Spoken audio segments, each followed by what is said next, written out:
Sir ఇటు నోట్ల రద్దు, పెద్ద నోట్ల రద్దు అంశం మరోసారి తెరపైకొచ్చింది. అంటే గతంలో మనం చూసాం 2015, 16 ఆ ప్రాంతంలో నోట్లు రద్దు చేశారు. అప్పుడు పెద్ద ఇష్యూ కూడా జరిగిందంటే ఎక్కువ ఇబ్బందులు కూడా ప్రజలు ఎదుర్కొన్నారని కూడా తెలిసింది.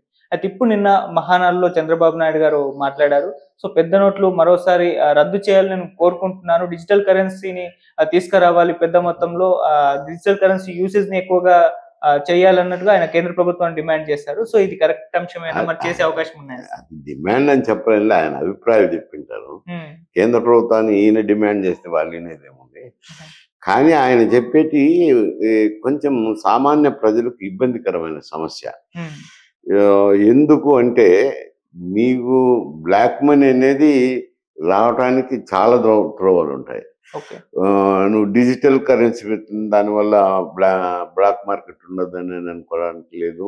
హ్మ్. కాకపోతే సైబర్ మోసాలు ఎక్కువైతాయి. డిజిటల్ కరెన్సీ వస్తే సైబర్ మోసాలు ఎక్కువైతాయి. ఓకే. ఈ వీటినన్నిటిని కూడా దృష్టిలో పెట్టుకోవాలి కదా. ఇప్పుడు ఉండేది 500 నోటు మాత్రమే చలామణిలో ఉంది. హ్మ్.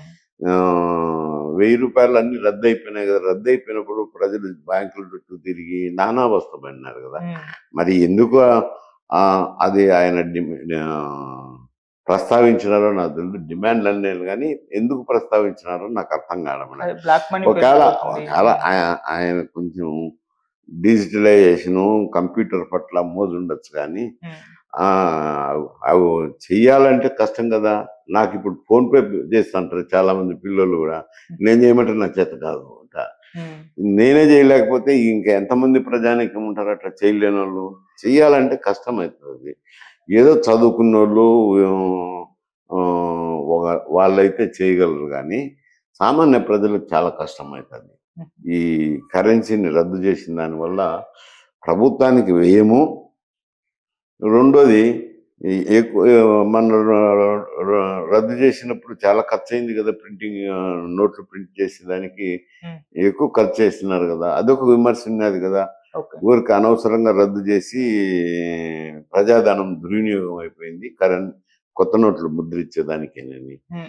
ఇప్పుడు ఉండేది ₹500 చలామణిలో ఉండేది. 2000 కూడా లేవు, చలామణిలో లేవు. హ్మ్.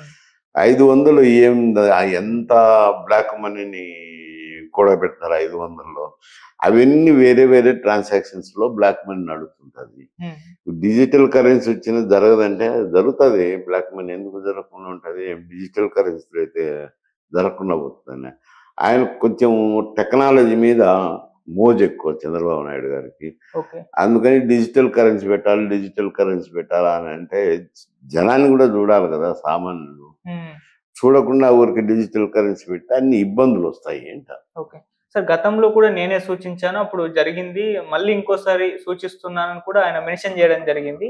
సో మరి అప్పుడు ఆయనే సూచించారా? మరి ఇప్పుడు కూడా కీలకంగా ఉన్నారు కాబట్టి కీలకంగా ఉండొచ్చులే కానీ ఇటువంటివన్నీ ఆర్థికపరమైన అంశాలు హ్మ్.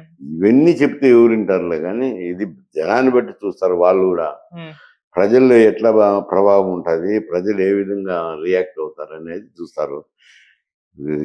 ఏదో చెప్పొచ్చు కానీ అప్పుడు నువ్వు పెద్ద నోటు రద్దు అనేది అది కూడా ఏదో తీసుకునే దాని మీద విమర్శలు ఉన్నాయి కదా. పెద్ద నోట్లు రద్దు చేసిన దాని మీద ఊరికి అనవసరమైన ఖర్చు, బ్లాక్ మనీ అయితే అట్నే ఉంది అని. హ్మ్.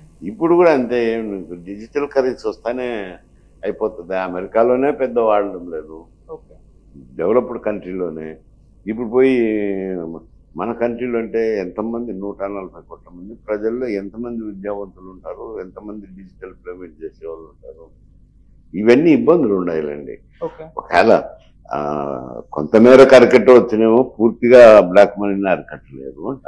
ఓకే. అంటే స్కామ్‌లు కూడా తక్కువ జరుగుతాయి దీనివల్ల. స్కాములు ఏం తక్కువ జరుగుతాయి, ఏదైనా దేంట్లోనే జరుగుతుంటాయి. ఇవన్నీ స్కాములు జరిగేది ఏముంది, అవి దీంట్లోనే ఏముంది, రకరకాలుగా జరుగుతుంటాయి. స్కాములు నిలబెట్టలేరు, బ్లాక్ మనీని నిలబెట్టలేరు. ఈ అనవసరంగా సామాన్య ప్రజలకు నష్టం జరుగుతుంది ఓకే. ఈ నోట్ల రద్దు వల్ల. ఓకే. వాళ్ళు పన్నులు వదిలిపెట్టి బ్యాంకులు పోయి మార్చుకొని తెచ్చుకొని మళ్ళీ ఈ ఆన్లైన్ పేమెంట్స్ అంటే అందరికి ఎక్కడ వస్తాయి? కొందరి చేతనే అవుతాయి కదా, అందరి చేత కాదు కదా. Right sir. Thank you so much sir.